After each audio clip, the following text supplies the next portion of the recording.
नमस्कार बच्चों, आज अपन कृषि रसायन विज्ञान के 5वें चैप्टर में इसके सेकंड पार्ट को पढ़ेंगे। उभय प्रतिरोधक यानी बफर पदार्थ क्या होते हैं और इनके क्या क्या उपयोग होते हैं मृदा के लिए। तो वे पदार्थ जिनकी उपस्थिति से किसी विलयन में पीएच मान को थोड़ी सी मात्रा में अम्ल अथवा क्षार मिलाकर परिवर्तित नहीं किया जा सकता है, वो क्या कहलाते हैं? उनके उभय प्रतिरोधक या बफर कहलाते हैं। पीएच मान को परिवर्तित करने के लिए किसी अम्ल या क्षार की अधिक मात्रा का प्रयोग किया जाता है। ऐसे पदार्थ उभय प्रतिरोधक या बफर कहलाते हैं। यानी बफर वे पदार्थ होते हैं जिनकी उपस्थिति के कारण अगर मृदा में अल्प मात्रा में अम्ल या क्षार भी अगर मिला दिया जाए तो उससे उसके पीएच मान में कोई परिवर्तन नहीं होता है। ऐसे पदार्थ ही क्या कहलाते हैं? बफर विलयन कहलाते हैं।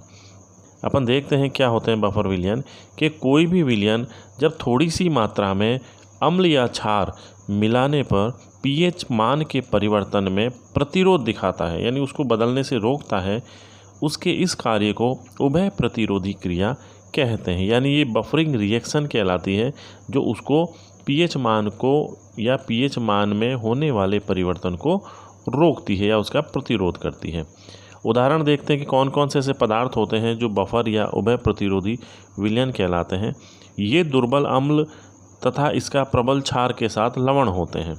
जैसे अपन बात करते हैं एसिटिक अम्ल, यानी एक तो अम्ल है इसमें जो कि एक वीक एसिड होता है और उसका लवण होता है सोडियम एसीटेट CH3COONA। तो इन दोनों का जब विलयन होता है, ये विलयन जो होता है बफर विलयन कहलाता है। इसी प्रकार से दुर्बल क्षार तथा इसका प्रबल अम्ल के साथ लवण जो होता है वो भी एक बफर विलयन कहलाता है। जैसे कि उदाहरण दे रखा है नीचे, अमोनियम हाइड्रोक्साइड एक दुर्बल क्षार होता है, वीक बेस होता है, और इसका साल्ट जो है अमोनियम क्लोराइड। इन दोनों का मिश्रण जो होता है वो बफर कहलाता है। अब अपन बात करते हैं बच्चों उभय प्रतिरोधी विलयन के गुण। प्रत्येक उभय प्रतिरोधी विलयन का पीएच मान निश्चित होता है और उसके विलयन में प्रबल अम्ल प्रबल क्षार की अल्प मात्रा मिलाने पर भी विलयन का पीएच अपरिवर्तित रहता है। उभय प्रतिरोधी विलयन का पीएच अधिक समय तक स्थिर बना रहता है और तनुता का भी अधिक प्रभाव नहीं पड़ता। अगर अपन उस विलयन को तनु भी बना दें तो भी उसके पीएच पर कोई प्रभाव नहीं पड़ता है। फिर अपन बात करते हैं बच्चों मृदा में उभय प्रतिरोधन की। यानी मृदाओं में जो उभय प्रतिरोधन होता है, उभय प्रतिरोधन का मतलब अम्ल और क्षारीयता दोनों प्रकार की मृदा होती है, तो उन दोनों ही प्रकार की मृदाओं में दोनों ही प्रकार के प्रभाव का प्रतिरोधन करना उभय प्रतिरोधन कहलाता है।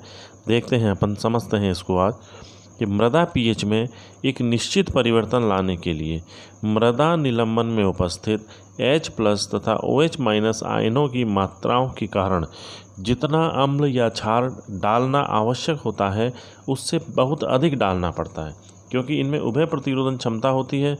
तो अगर अपन को उनका यानी मृदा का पीएच मान परिवर्तित करना है तो उसमें इनकी अधिक मात्रा की आवश्यकता पड़ती है। यह उभय प्रतिरोधन क्रिया अर्थात पीएच में परिवर्तन का प्रतिरोध दुर्बल अम्लों और उनके लवणों के प्रभाव के कारण होता है।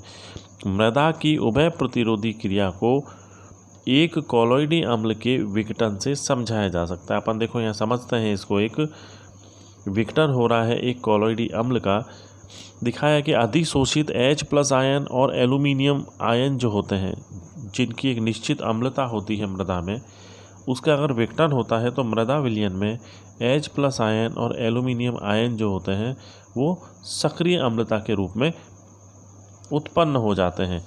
यानी पहले तो अधिशोषित मात्रा के रूप में होते हैं जो मृदा में एक निश्चित अम्लता बनाते हैं, लेकिन ये आयन जब मृदा में मुक्त हो जाते हैं तो सक्रिय अम्ल के रूप में कार्य करते हैं। यह दुर्बल अम्ल अल्प मात्रा में ही विघटित होता है। इसके अधिकांश अधिशोषित हाइड्रोजन आयन्स अविघटित ही रहते हैं। यानी जब इसकी कुछ मात्रा ही विघटित होती है और अधिकांश हाइड्रोजन जो होते हैं वो मृदा की सतह पर अधिशोषित रहते हैं और अम्लता को प्रभावित नहीं करते हैं। यदि इसमें काफ़ी मात्रा में चूना मिलाया जाए तो H+ आयन उदासीन हो जाते हैं। उनकी कमी पूरी करने के लिए अम्ल विघटित होकर H+ आयंस मृदा विलयन को दे देता है, जिससे मृदा विलयन के pH में बहुत कम अंतर आता है। फिर अपन बात करते हैं बच्चों उभय प्रतिरोधी क्षमता, यानी उभय प्रतिरोधी क्षमता क्या होती है। मृदा में अम्ल या क्षार मिलाने से उसके pH मान में परिवर्तन होता है। ये बात अपन पढ़ भी रहे हैं कि मृदा में अगर अम्ल या क्षार मिला दिया जाए तो उसके मान में परिवर्तन होना चाहिए, अर्थात मृदा अम्ल तथा क्षार दोनों के लिए प्रतिरोध दर्शाती है, जिसे मृदा की उभय प्रतिरोधी क्षमता कहते हैं। मृदा की उभय प्रतिरोधन क्षमता को कॉलोइडल पदार्थों की मात्रा पर निर्भर करती है। जिस मृदा में जितनी अधिक मात्रा में मृत्तिका यानी क्ले तथा कार्बनिक पदार्थ उपस्थित होते हैं, उसकी उभय प्रतिरोधन क्षमता उतनी ही अधिक होती है। मृदा की धनायन विनिमय क्षमता द्वारा भी मृदा की उभय प्रतिरोधन क्षमता प्रभावित होती है। मृदा की धनायन विनिमय क्षमता अधिक होने से उसकी उभय प्रतिरोधन क्षमता भी अधिक होती है। 50% बेस संतृप्त पर मृदा सबसे अधिक प्रतिरोधन प्रदर्शित करती है, यानी जब मृदा का बेस संतृप्त का मान जो है अगर 50% है तो उस समय मृदा जो होती है वो सबसे अधिक प्रतिरोधन दर्शाती है। फिर अपन बात करते हैं बच्चों उभय प्रतिरोधन का महत्व, यानी उभय प्रतिरोधन का क्या महत्व होता है। इसके दो मुख्य महत्व हैं। पहले अपन महत्व की बात करते हैं मृदा pH का स्थायीकरण। मृदा pH में अचानक परिवर्तन होने से मृदा वातावरण में एक बड़ा परिवर्तन होता है, जिसका प्रभाव पौधों के पोषक तत्वों की प्राप्ति पर पड़ता है। यानी पोषक तत्वों की जो प्राप्ति है वो मृदा की वातावरण पर बहुत अधिक निर्भर करता है, इसलिए वो प्रभावित होता है। यदि pH में अधिक परिवर्तन होता है तो पेड़ पौधों तथा सूक्ष्म जीवों को बड़ी मात्रा में हानि होती है। अतः मृदा का उभय प्रतिरोधन गुण इस हानि से बचाता है, क्योंकि मृदा में उभय प्रतिरोधन का गुण पाया जाता है, जिससे pH अचानक परिवर्तित नहीं होता और उस मृदा पर पाए जाने वाले पेड़ पौधों पर अधिक हानि नहीं पहुंचती, वो अधिक प्रभावित नहीं होते हैं। फिर दूसरा जो महत्व है मुख्य रूप से उभय प्रतिरोधन का, वो है मृदा सुधारकों की आवश्यक मात्रा। यानी मृदा की उभय प्रतिरोधन क्षमता मृदा pH में परिवर्तन के लिए आवश्यक चूना या गंधक की मात्रा का निर्धारण करती है। यानी किसी मृदा की उभय प्रतिरोधन क्षमता कितनी है, उस आधार पर उसमें चूना या गंधक की मात्रा की आवश्यकता पड़ती है उसके pH को परिवर्तित करने के लिए। अर्थात मृदा की उभय प्रतिरोधन क्षमता अधिक होने पर pH परिवर्तन के लिए उतनी ही अधिक चूना या गंधक की आवश्यकता होती है। तो इस प्रकार बच्चों इस वीडियो में इसके इस पार्ट में अपन ने मृदा के बारे में पढ़ा, मृदा की जो उभय प्रतिरोधन क्षमता है उसके बारे में पढ़ा, और अपन ने पढ़ा कि मृदा का जो बफर विलयन जो होते हैं वो किस प्रकार से pH परिवर्तन का विरोध करते हैं। तो ये सारी चीज़ें अपन ने इस पार्ट में पढ़ी। यहाँ पर ये चैप्टर जो होता है अपना ख़त्म हो जाता है, समाप्त हो जाता है। आप अगला वीडियो अगर देखना चाहते हैं, इसमें मुख्य जो प्रश्न हैं इसमें आने वाले उनके बारे में अपन चर्चा करेंगे, तो उस वीडियो को आप ज़रूर देखिए।